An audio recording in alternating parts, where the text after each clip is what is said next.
আসসালামু আলাইকুম প্রিয় দর্শক, আশা করছি মহান আল্লাহর রহমতে সবাই ভালো আছেন। এইমাত্র আবহাওয়া অধিদপ্তর থেকে পাওয়া সবচেয়ে গুরুত্বপূর্ণ খবর, 24 ঘন্টার মধ্যে জেলায় জেলায় ভারী বৃষ্টির পূর্বাভাস। ডুবে যেতে পারে একাধিক জেলা। আসছে 28 তারিখ থেকে আবহাওয়ার পরিবর্তন।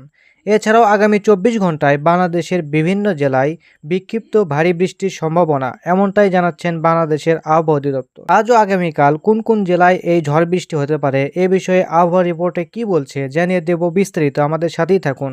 আর সবার আগে আবহাওয়ার সঠিক খবর পেতে আমাদের চ্যানেলটিকে অবশ্যই সাবস্ক্রাইব করে পাশে থাকা বেল আইকনটি ইনেবল করে দিতে ভুলবেন না।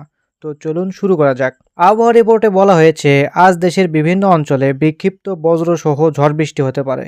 একই সঙ্গে কোথাও কোথাও ভারী থেকে অতি ভারী বৃষ্টি হতে পারে।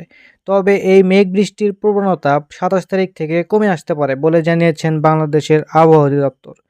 এছাড়াও গত 24 ঘন্টায় দেশের সর্বোচ্চ বৃষ্টিপাত রেকর্ড করা হয়েছে খুলনার যশোরে 144 মিলিমিটার।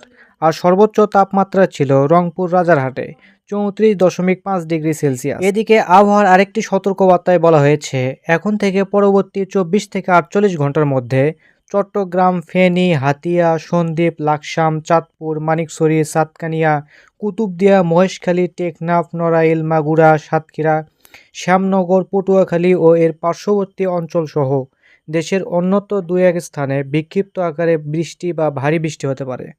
তবে এই বৃষ্টিপাতের প্রবণতা আগামীকাল থেকে কমে আসতে পারে ইনশাআল্লাহ। তো এই ছিল এখনকার মতো খবর। বিদায় নিলাম, আবার দেখা হবে পরবর্তী ভিডিওতে। সবাই ভালো থাকবেন, সুস্থ থাকবেন।